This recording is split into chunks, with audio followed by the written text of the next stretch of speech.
ಉತ್ತರ Karnataka special recipe ಜುನ್ಕ.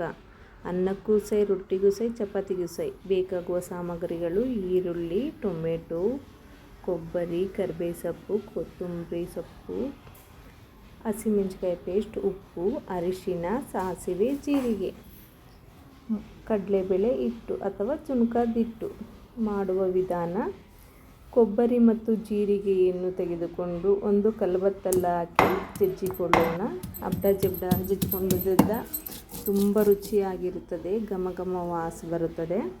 ಈಗ ಇದನ್ನು ಮಸಾಲೆ ತೆಗೆದುಕೊಂಡು ಈ ಕಲ್ಲಿನಲ್ಲಿರುವ ಮಸಾಲೆಯನ್ನು ಸ್ವಲ್ಪ ನೀರು ಹಾಕ್ಕೊಂಡು ಈ ನೀರನ್ನು ತೆಗೆದು ಒಂದು ಪಾತ್ರೆಯನ್ನಿಟ್ಟು ಅದು ಕಾದ ನಂತರ ಎಣ್ಣೆ ಹಾಕಿ, ಎಣ್ಣೆ ಕಾದ ಬಳಿಕ ಸಾಸಿವೆಯನ್ನು ಹಾಕಿ, ಸಾಸಿವೆ ಚಟಪಟ ಎಂದ ಕೂಡಲೇ ಕರಿಬೇವು ಸೊಪ್ಪು, ಈರುಳ್ಳಿ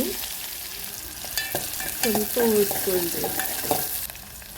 ಹಸಿ ಖಾರ ಪೇಸ್ಟ್ ಹಾಕಿ ಅದು ಹಸಿ ವಾಸನೆ ಹೋಗುವ ತನಕ ಸ್ವಲ್ಪ ಎಣ್ಣೆಯಲ್ಲಿ ಫ್ರೈ ಮಾಡ್ಕೊಳ್ಳೋಣ. ಬೇಕಂದರೆ ಒಣ ಖಾರನೂ ಹಾಕೋಬೋದು. ಟೊಮೊಟೊನ ಹಾಕಿ ಫ್ರೈ ಮಾಡಿ, ಮತ್ತು ಇದಕ್ಕೆ ಅರಿಶಿನ, ಜೀರಿಗೆ, ಕೊಬ್ಬರಿ ಮಿಶ್ರಣ ಹಾಕಿ ಸ್ವಲ್ಪ 2 ನಿಮಿಷ ಫ್ರೈ ಮಾಡ್ಕೊಳ್ಳಿ. ರುಚಿಗೆ ತಕ್ಕಷ್ಟು ಉಪ್ಪು, ಮಸಾಲೆ ನೀರು ಹಾಕ್ಕೊಂಡೇ, ಮತ್ತು ನಮಗೆ ಎಷ್ಟು ಪ್ರಮಾಣದ ಜುನ್ಕ ಬೇಕೋ ಅಷ್ಟು ಪ್ರಮಾಣದ ನೀರು ಹಾಕೊಳ್ಳಿ.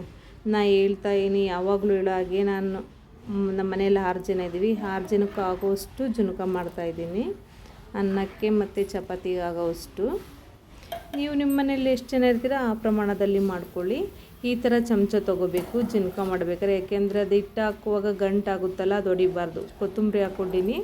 ಈಗ ನೀರು ಕುದೀತಾ ಇದೆ, ಜುನ್ಕದ ಹಿಟ್ಟು ಹಾಕ್ಕೊಂಡು ತಿರುಗ್ತಾ ಇದ್ದೀನಿ. ಈಗ ಪಾತ್ರೆ ದಂಡಿಗೆ ಈ ಗಂಟನ್ನು ಹೊಡೆದುಕೊಳ್ಳುತ್ತಾ ಹೋಗಬೇಕು, ಆಗ ಜುನ್ಕ ಗಂಟಾಗಿ ಬರುವುದಿಲ್ಲ.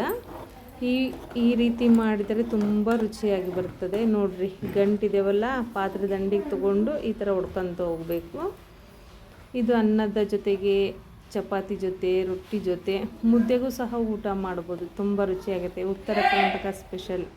ಯಾರೆಲ್ಲ ಮೊದಲ ಬಾರಿಗೆ ನನ್ನ ಚಾನಲನ್ನು ನೋಡುತ್ತಿದ್ದೀರಾ ಕಮೆಂಟ್ ಮಾಡಿ, ಸಬ್ಸ್ಕ್ರೈಬ್ ಆಗಿ, ಲೈಕ್ ಮಾಡಿ. ಈಗ ಮಾಡಿ ನೋಡಿ, ಚೆನ್ನಾಗಿ ಬಂದಿದ್ದರೆ ಚೆನ್ನಾಗಿದೆ ಅಂತ ಹೇಳಿ, ಇಲ್ಲ ಕೆಟ್ಟದಾಗಿದೆ ಅಂದರೆ ಡಿಸ್ಲೈಕ್ ಮಾಡಿ. ನೋಡಿರಿ, ತಟ್ಟೆ ಮುಚ್ಚಿದೆ. ತಟ್ಟೆಯಲ್ಲಿ ಈ ಥರ ನೀರು ಬಿಡಬೇಕು, ಆವಾಗ ಸ್ವಲ್ಪ ಜುನ್ಕ ಬೆಂದಿದೆ ಅಂತ ಅರ್ಥ. ನೋಡಿರಿ, ಜುನ್ಕ ರೆಡಿ. ಅನ್ನಕ್ಕೂ ಚಪಾತಿ ರೊಟ್ಟಿಗೂ. Thank you for watching. Belagavi simple ಗೃಹಿಣಿ.